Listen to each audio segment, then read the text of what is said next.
내가 다 이루었다 라고 외치는 그 순간 갑자기 어쩔 수가 없다로 뒤집히는 이야기. 오늘은 2025년 가을 박찬욱 감독의 블랙 코미디 스릴러 어쩔 수가 없다는 어떤 이야기인지 짚어보고 또 영화 속 숨겨진 여러가지 상징들과 의미들을 해석해드리도록 하겠습니다. 먼저 우리 주인공 만수씨, 25년 제지회사 베테랑으로 아내 미리와 귀여운 두 아이, 심지어 반려견 2마리까지 가을바람에 장어 구워 먹으며 만수는 가족을 끌어안고 속으로 외쳤죠. 다 이루었다. 회사도 안정적이고 집도 마련했어요. 그런데 갑자기 회사에 구조조정의 칼날이 스멀스멀 다가옵니다. 상사의 어쩔 수가 없어요 라는 한마디로 만수의 모가지도 날아갑니다. 그때부터 만수의 세상이 무너지기 시작해요. 아내 미리는 괜찮아 재취업하면 되지 라며 위로하지만 현실은 잔인합니다. 만수는 이력서를 여기저기 뿌려대며 면접을 뛰지만 문전박대, 경력 많아서요, 나이 많아서요, 모두 그에게 한 목소리로 이렇게 말하죠. 어쩔 수가 없어요.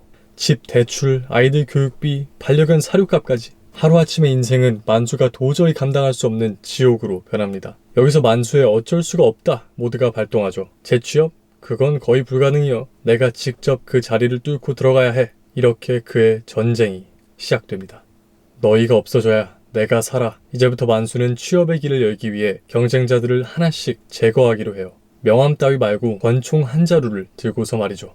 대상은 물론 같은 회사에 지원한 가장 유망한 신입 지원자들, 염혜란 이성민 부부와의 처절하고도 웃긴 몸싸움으로 시작한 이 연쇄살인, 다음은 처지가 비슷하고 신사적이라 죽이기는커녕 응원해주고 싶은 차승원 캐릭터. 하지만 그도 결국 경쟁자이기 때문에 총구를 겨눌 수밖에 없죠. 이렇게 만수는 피비린내 나는 살인과 수습을 저글링해 나가며 내달려요. 1명, 2명, 어쩔 수가 없다 라는 만트라를 되뇌이며 만수는 어느새 제법 숙련된 연쇄살인마가 되어가죠. 이렇게 이야기만 들으면 호러 영화가 따로 없지만 영화는 이렇게 어두운 내용을 풍자적으로 전달하고 있어요. 노동자는 자기가 베어낸 나무처럼 회사에 의해 베어나가고 연쇄살인마와 같은 냉혹함이 없다면 살아남을 수 없는 자본주의 시스템에 어쩔 수가 없음을 웃기는 동시에 날카롭게 찌르는 영화입니다.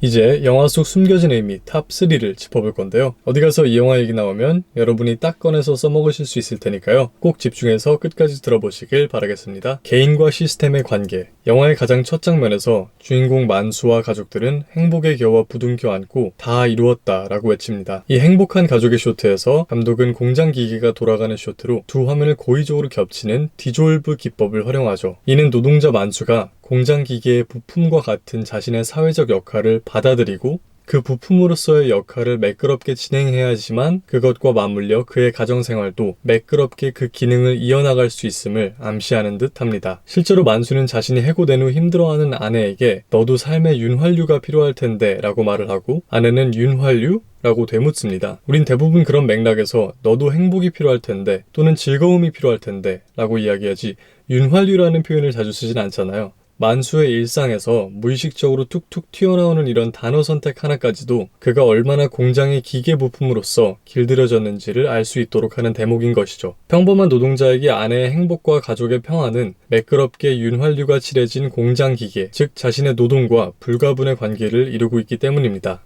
개인의 무의식 깊은 곳에까지 뿌리 깊게 자리 잡은 시스템의 위력을 엿볼 수 있는 첫째, 디졸브 연출과 둘째, 인물의 가치관을 섬세하게 반영하는 대사인 것이죠. 거대한 자본주의 시스템 속의 개인의 무력감에 대한 은유는 여기서 멈추지 않습니다. 만수가 해고되고 키우던 개들마저 다른 집으로 보내지자 딸은 텅 빈 개집에 들어가서 우는데요. 그 쇼트와 연결된 바로 다음 쇼트는 바로 만수가 무릎을 꿇고 손을 앞으로 내민 포즈로 제지회사 임원의 바짓가랭이를 붙잡고 매달리는 쇼트입니다. 이 의도적인 쇼트 병치는 한마디로 만수를 버려진 개에 비유하고 있는 것인데요. 만수가 키우던 개들이 만수에 의해 버려졌다면 만수는 그를 키우던 자본주의라는 거대한 주인에 의해 마찬가지로 버려지게 된 것이죠. 여기서 잠깐, 기관과 개인 사이의 부조리한 이야기를 다룬 대표적인 예술가로는 프란츠 카프카를 들 수가 있는데요. 박찬욱 감독도 과거 강연 도중 자신이 가장 많은 영향을 받은 작가로 카프카를 꼽기도 했습니다. 특히 저는 이 노동자를 개에 비유한 대목에서 카프카의 소설 소송이 떠올랐는데요. 이 소설에서 주인공 K는 불가해한 관료제와 억압적인 시스템에 의해 끝없이 얽매이고 결국 처절하게 버려진 채 비참하게 죽으며 자신을 개 한 마리에 비유합니다. 여기서의 개는 어쩔 수가 없다 속 만수와 같이 충성스럽게 자본주의 시스템이라는 주인에게 복종하다가 버림받은, 즉 인간의 존엄을 박탈당한 개인이 느끼는 무력감과 소외를 상징적으로 보여준다고 생각합니다. 기회가 되신다면 카프카의 소송도 읽어보시면 어쩔 수가 없다 속 카프카의 영향도 되짚어보실 수 있을 것 같습니다. 폭력의 일상성.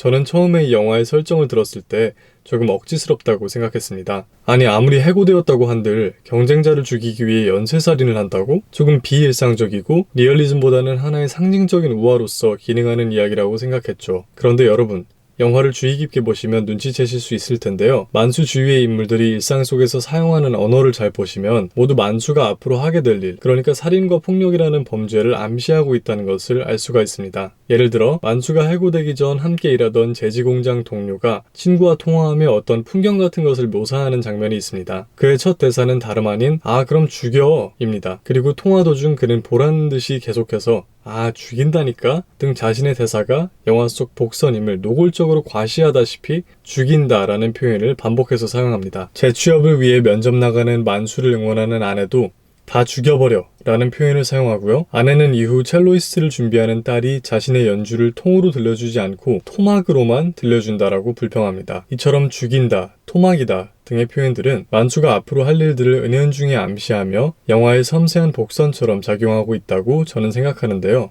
만수가 행동으로 보여주고 있는 일들이 사실 초경쟁 사회에서 살아가는 우리가 일상 속에서 무의식적으로 내뱉고 있는 언어 속에도 얼마나 깊숙이 녹아들어 있는지 보여주고 있다고 생각합니다. 앞서 영화 속 개인과 시스템의 관계를 설명드리며 카프카를 소개해드렸듯 이번 폭력의 일상성 부분에서는 자크 락강을 잠깐 소개해드리려고 합니다. 락강은 프랑스의 정신분석학자로 무의식은 언어처럼 구조화되어 있다라는 유명한 말을 남겼죠. 이처럼 만수가 행동으로 표출하는 그의 무의식 속 폭력성은 그 주위 인물들의 언어를 통해서도 수면 위로 드러납니다. 만수의 범죄를 보며 우리가 다소 과장스럽다고 느끼는 폭력을 통해 먹이를 쟁취하고자 하는 그의 욕망이 사실은 우리의 일상 속에 얼마나 보편적으로 잠재되어 있는지를 보여주고 있다고 생각합니다.